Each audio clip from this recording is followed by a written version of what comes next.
Hi, this is Ann and Jeff Simon from Simon Audiology and Tinnitus. Hello. It is Sunday, March 29th, 2020.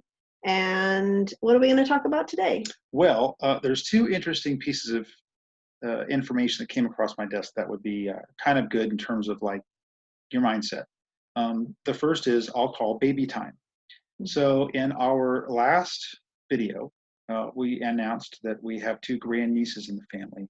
And right about at the same time, maybe a day apart, a colleague of ours announced that she has a son. And she said something really interesting. She said, to you, it's Friday, but to me, it's day 15. Mhm. And it reminded me of when we were new parents and how everything revolved around what The the baby, what the baby. baby needed. When the baby needed to eat, it was time to eat. When the baby needed to be diapered, the baby needed to be diapered. When it was time for the baby to go down for a nap, we got her down for a nap. If we were at a family get together and Aunt Betsy really wanted our daughter to open a present and so she could see her enjoy it, and it was about 2:30, and we could tell, there was this energy that our daughter had, and we kind of like knew it was just kind of like hyper and frantic, and at any moment we knew she was going to crash, and it was like, Betsy, Yeah. we're going to have to make other arrangements. I understand, don't want to disappoint you, but we just kind of had to. Everything revolved around. We knew the meltdown was coming anytime now, and what we're dealing with right now, it really looks like baby time to me. It's like today, right now. We're sitting on the couch. We're talking to you. Afterwards, we'll have a chat with friends.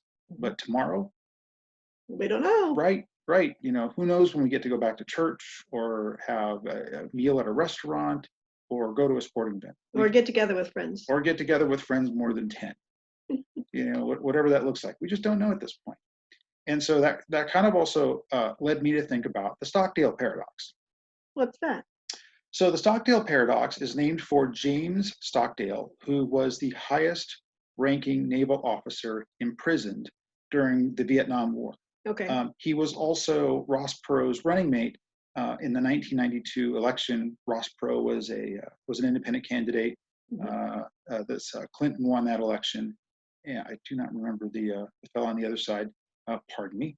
So Stockdale survived for 7 years in captivity in Vietnam. That's a long time. It's a long time, and he was not treated well. He was frequently tortured during that time. But there was a certain strength and resilience that Stockdale had and allowed him to survive. Yeah, it must have been. He had to be very strong. How did he do that? Yes. So he was interviewed in the book Good to Great by Jim Collins years ago, probably 20, 25 years ago is when that book came out. And Jim Collins asked him about how he was able to survive. And what he talked about is that he had this understanding, this deep faith that he would escape, he would see his family again, and he would live a normal life. Interesting is that Stockdale asked him, well, who did not survive? And he said, oh, that was easy. That was the optimists. The optimist, but we need to be optimistic about the future. Absolutely. We need to be optimistic about the future. But the optimists that were prisoners of war with Stockdale would sort of look ahead towards, they'd say, we'd be free by Christmas. Oh. Christmas would come and go, and then they'd say, we'd be free by Easter. So they'd make a date in their mind that by this day I'm going to see my family, and then that didn't happen.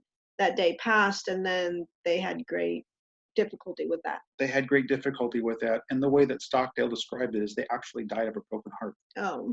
So part of what that reminded me of is so various states have, or various states, or the president says we're going to be back to normal by Easter, or the state of Idaho says 3 weeks that we're going to be on lockdown, and then we'll see.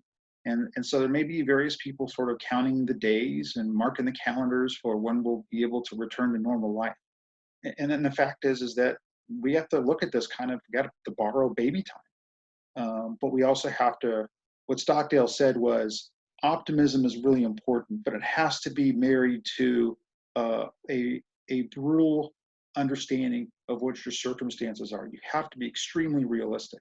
That makes sense. And we simply don't know what tomorrow will bring.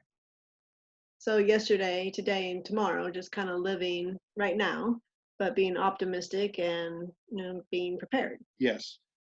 So our advice for today is be very realistic. We really don't know what tomorrow will bring. We don't know when restrictions will be lifted. We don't know things will return to a normalcy. We just don't know. And we don't know what will change permanently as a result of this particular situation. But at the same time, we look forward to the day that we can go back to doing things that we've recently been doing.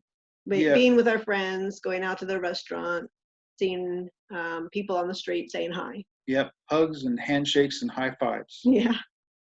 Hopefully we'll see them soon, but we really don't know. Yeah. But the other piece to really keep in mind is have faith. Have faith that things will work out. Have faith that you will do well, and that your loved ones will do well. That your loved ones will do their well, and all of this will work for the better. So I think that's probably sufficient for today. Have a terrific Sunday and enjoy your week.